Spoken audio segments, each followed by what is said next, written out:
আমার প্রথম কথা হচ্ছে যে আপনারা হোল ফুড খান। হোল ফুড মানে এত বড় কাঁঠাল কিনে এনে চিবিয়ে চিবিয়ে খেতে বলছি না, আমি প্রসেসড খাবার খেতে না করছি। আপনি যা খান বাড়িতে বানিয়ে খান। আটা খেলে ময়দা না খেয়ে পুরো আটা বানিয়ে সেটা আটা যেটা কিনতে পাওয়া যায় সেটা খান, যার মধ্যে ময়দা পোর্শনটুকু না, বাইরের ফাইবারের পোর্শনটুকুও আছে।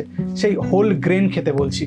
আমি বলছি ভেজিটেবলস খেতে বেশি করে, আমি বলছি ফল খেতে, আমি বলছি বিভিন্ন রকম বাদাম খেতে, আমি বলছি সিডস খেতে, আমি বলছি মাছ মাংস খেতে যেগুলো প্রসেসড না, বাজার থেকে কিনে এনে আপনি বাড়িতে রান্না করেছেন। আমি বলছি ডিম খেতে, আমি বলছি হোলসাম খাবার খেতে যেগুলোর মধ্যে প্রসেস ফুড নয়, যেগুলোর মধ্যে প্রিজারভেটিভ নেই, যেগুলোর মধ্যে এক্সট্রা সুগার নেই, যেগুলোর মধ্যে এক্সট্রা নুন নেই। এই খাবারগুলো আপনি যদি খাওয়া অভ্যেস করবেন, যদি করেন, দেখবেন আপনি খাবারগুলো ইজিলি হজম করতে পারছেন। তার অনেকগুলো কারণ আছে, সেই কারণগুলো আমি এক এক করে আপনাদের বলছি। যদি খাবারগুলো মিনিমালি প্রসেসড হয়, মানে প্রসেসিং করা নেই সেই খাবারগুলো আপনি যদি খান, তাহলে ওর মধ্যে নিউট্রিয়েন্টস থাকে অনেক বেশি। সেই নিউট্রিয়েন্টসগুলো আমাদের হজম শক্তিকে বৃদ্ধি করতে সাহায্য করে। এই প্রসেস খাবারের মধ্যে আমি ভেজিটেবলস যদি বলি, ভেজিটেবল আপনি খেতে পারেন, যেগুলো ক্যান্ড ভেজিটেবল সেগুলো খেতে পারেন। প্রসেসড না, ক্যান্ড ভেজিটেবল আপনি খেতে পারেন, শুধু দেখতে হবে নুন এক্সট্রা মেশানো আছে কিনা। আপনি ক্যান্ড ফ্রুটসও খেতে পারেন, কিন্তু দেখতে হবে তার মধ্যে এক্সট্রা চিনি মেশানো আছে কিনা। যদি চিনি মেশানো থাকে তাহলে আপনি খেতে পারবেন না, যদি নুন মেশানো থাকে আপনি খাবেন না, এগুলো শরীরের জন্য ক্ষতিকারক। এই প্রসেস ফুডগুলো কেন খাবেন না? এর মধ্যে রিফাইন্ড কার্বোহাইড্রেট থাকে, কিছু ফুড অ্যাডিটিভস থাকে, কিছু প্রিজারভেটিভ থাকে। ফুড অ্যাডিটিভসের মধ্যে চিনি থাকতে পারে, মানে সুগারের কথা বলছি, নুন থাকতে পারে, কিছু কেমিক্যাল থাকতে পারে। এই প্রসেস খাবারে এই জিনিসগুলো যে অ্যাডিশনালি থাকে, সেগুলো আমাদের গাট হেলথের ইনফ্লামেশন করে, মানে পেটের ইনফ্লামেশন করে। তার জন্য গাট পারমিয়াবিলিটি বেড়ে যায়, মানে কিছু আদান প্রদান, আয়নের আদান প্রদান সেগুলো বেড়ে যায়। সেগুলো আমাদের জন্য ক্ষতিকারক, সেগুলো আমাদের শরীরের মধ্যে গিয়ে ক্ষতি তৈরি করে। এই প্রসেস খাবারে অনেক রকম ট্রান্স ফ্যাট থাকে। ট্রান্স ফ্যাট নিয়ে আমার একটু কথা বলার আছে। ট্রান্স ফ্যাট কোনটা? মনে করুন আপনার ইচ্ছা করলো আপনি পেঁয়াজি খাবেন।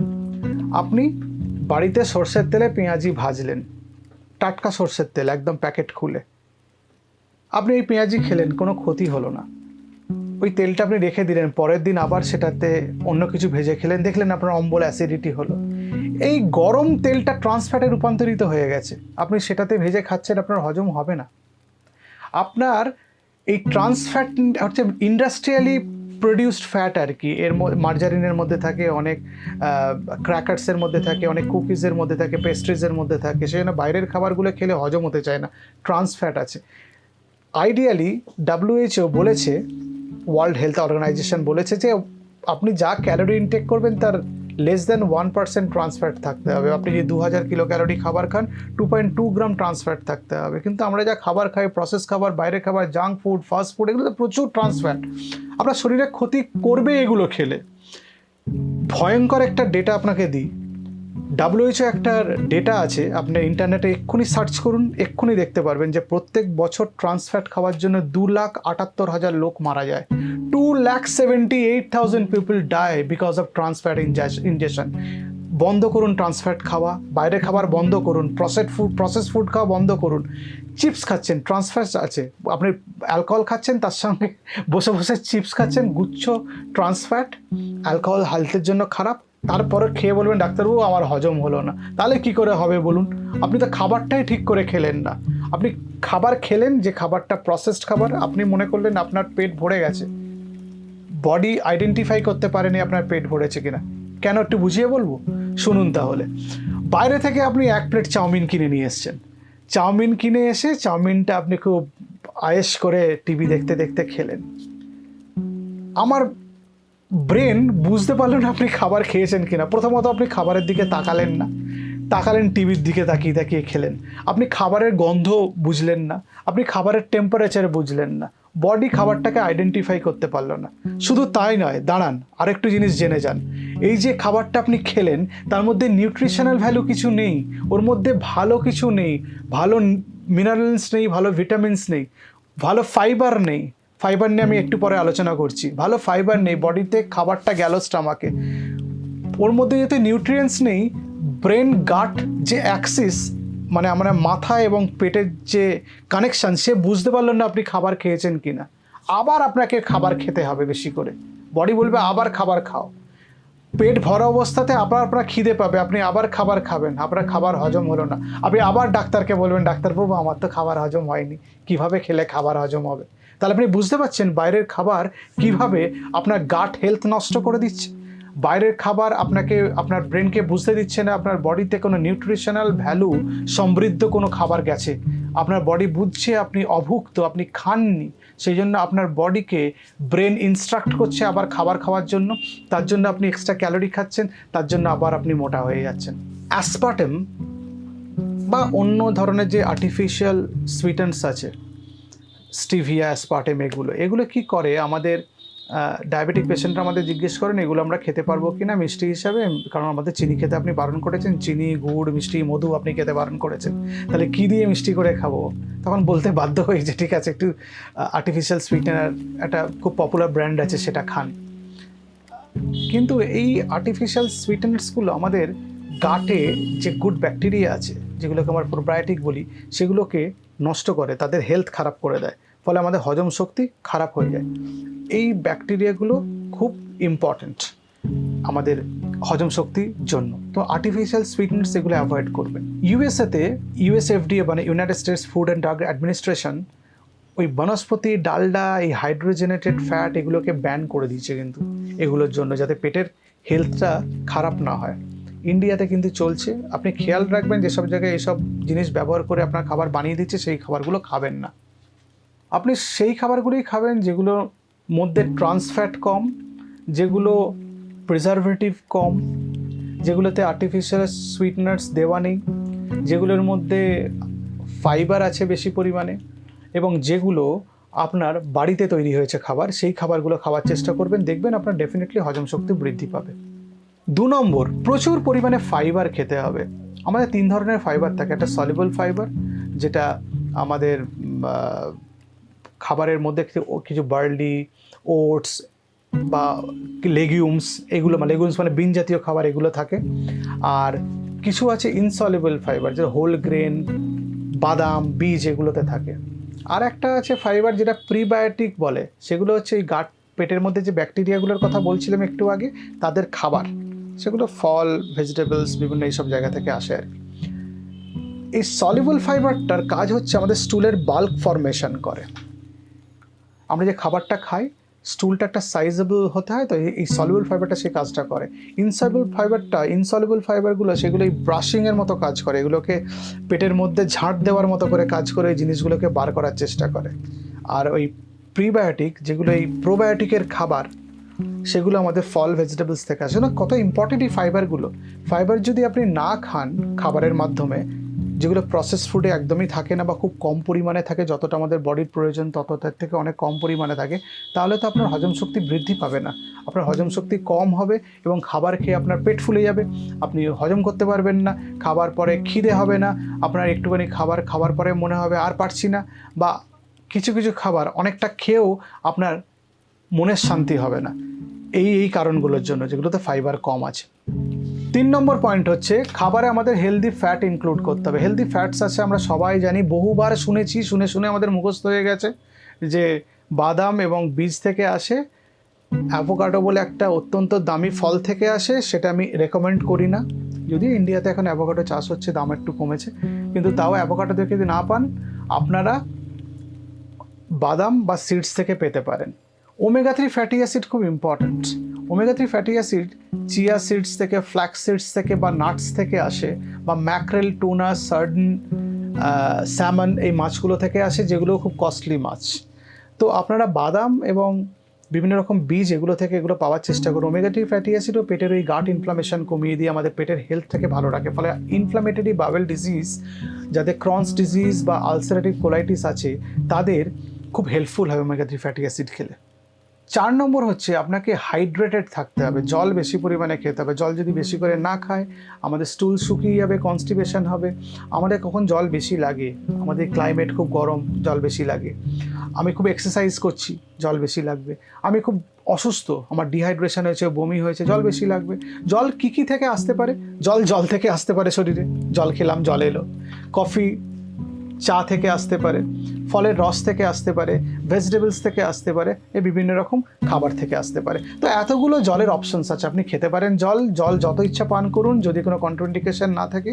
তবে আমি বলি over intake of water is also bad. মানে আপনি সারাদিনে মোটামুটি 3.5 লিটার জল পান করলেই হবে, যদি আপনার কিডনি হার্টের প্রবলেম না থাকে বা অন্য কোনো কারণে আপনার ওয়াটার রেস্ট্রিকশন না থাকে। 5 নম্বর পয়েন্ট হচ্ছে আপনার ডাইজেশন ইমপ্রুভমেন্ট হবে তখনই যদি আপনার স্ট্রেসকে আপনি ম্যানেজ করতে পারেন। কারণ স্ট্রেস থেকে acidity, indigestion, ulcer, irritable bowel syndrome, inflammatory bowel disease সবকটাই অ্যাগ্রাভেটেড হয়। ফলে এই স্ট্রেসটাকে আমাদের ম্যানেজ করতে হবে। কীভাবে আমরা স্ট্রেস ম্যানেজ করব? আমাদের মেডিটেশন করতে হবে, আমাদের এক্সারসাইজ করতে হবে, আমাদের ঠিক করে ঘুমাতে হবে, আমাদের যোগা করতে হবে, আমাদের আকুপাংচারের মাধ্যমে বা আকুপ্রেশারের মাধ্যমে আমরা স্ট্রেসটাকে ম্যানেজ করতে পারি। বাড়িতে বসে বসে করা আকুপ্রেশার, আকুপাংচার, ইন্টারনেটে অনেক ভিডিও আছে, দেখবেন। এই স্ট্রেসটা কমাতে এই কারণে বলি, আমাদের ব্রেনের সঙ্গে আমাদের পেটের খুব নিবিড় যোগ আছে, গাট ব্রেন অ্যাক্সিস বলে। এই যোগটা তখনই ঠিকঠাক কাজ করবে যদি আপনার মস্তিষ্ক, মন ভালো থাকে, ঠিক থাকে, ঠিক পথে চলে, তাহলেই একমাত্র ভালো কাজ করবে, নাহলে গোলমাল হবে। সুতরাং স্ট্রেস ফ্রি লাইফ লিড করা important to improve your digestion, এটা মাথায় রাখতে হবে। 6 নম্বর, মাইন্ডফুল ইটিং। কথাটা মানে কি? কানে হেডফোন গুঁজে দিয়ে, চোখ বন্ধ করে দিয়ে, হাতে পপকর্নের প্যাকেট নিয়ে গপ গপ গিলে যাচ্ছি, কোনো লাভ নেই। শরীরে কোনো উন্নতি হবে না, ওজন বেড়ে যাবে, শরীর খারাপ হবে। মাইন্ডফুল ইটিং মানে হচ্ছে আপনি কি খাবার খাচ্ছেন সেই খাবারটার দিকে তাকিয়ে খাবার খান, টিভির দিকে নয়, মোবাইল ফোনের দিকে নয়, খাবারটার দিকে তাকান, খাবারটাকে স্পর্শ করুন, তার টেম্পারেচার দেখুন, কি টেম্পারেচারের খাবার, কি গন্ধ খাবারের সেটাকে দেখুন, কি খাবার খাচ্ছেন সেটা মুখে কি ঢুকছে সেটা খেয়াল করুন। চিবানোর সময় খেয়াল করুন খাবারটা প্রপারলি আপনি চিবাচ্ছেন কিনা, নাকি মুখে ঢুকিয়ে জল দিয়ে গিলে নিচ্ছেন। এই পুরো ব্যাপারটা ইম্পর্ট্যান্ট, এটাকে মাইন্ডফুল ইটিং বলে। এটা করে দেখুন, আপনার ডাইজেশন ইমপ্রুভমেন্ট হতে বাধ্য, আমি গ্যারান্টি দিচ্ছি আপনাকে। 7 নম্বর হচ্ছে খাবার সময় খাবার ভালো করে চিবান। অনেকের টাইম থাকে না, 5 মিনিটের মধ্যে লাঞ্চ ফিনিশ করতে হয়। এক থালা ভাত, ডাল, তরকারি, মাছ 5 থেকে 7 মিনিটের মধ্যে খেয়ে উঠে বেরিয়ে চলে যাচ্ছেন, কি করে খাচ্ছেন জানি না। এই ধরনের পেশেন্টরা আমাদের কাছে আসেন ফ্যাটি লিভার নিয়ে, ওজন বাড়া নিয়ে, এসে বলেন ইনডাইজেশন হচ্ছে, হার্ট বার্ন হচ্ছে, বুকটা জ্বালা করছে, বুকটা ব্যথা করছে খাবার পরে ডাক্তারবাবু, বুকে প্রচণ্ড ব্যথা, অথচ হার্টের টেস্ট করে দেখা গেলো হার্টের কোনো প্রবলেম নেই। চিবানোটা ইম্পর্টেন্ট। কেন চিবানোটা ইম্পর্টেন্ট? আপনি যখন চিবাচ্ছেন তখন খাবারগুলো ছোট ছোট ফুড পার্টিকেলে ভেঙে যাচ্ছে, ফলে স্যালিভারি এনজাইমসগুলো বা গ্যাস্ট্রিক জুসের এনজাইমসগুলো বা ইন্টেস্টিনের এনজাইমসগুলো ভালো করে কাজ করতে পারে, তার সঙ্গে মিক্স করতে পারে। 2 নম্বর, চিবানোর সময় আমাদের লালা ওই খাবারের সঙ্গে মিশে যায়। সারাদিনে প্রায় 1 লিটারের কাছাকাছি আমাদের লালা বেরোয়।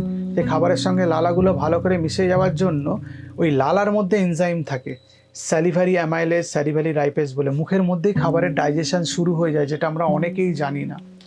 3 নম্বর, ওই খাবারটা ইজিলি নেমে যেতে পারে বেশিক্ষণ চিবালে, লালা মিশ্রিত থাকলে গলায় আটকে যায় না, হার্ট বার্ন হওয়ার চান্স অনেকটা কমে যায়।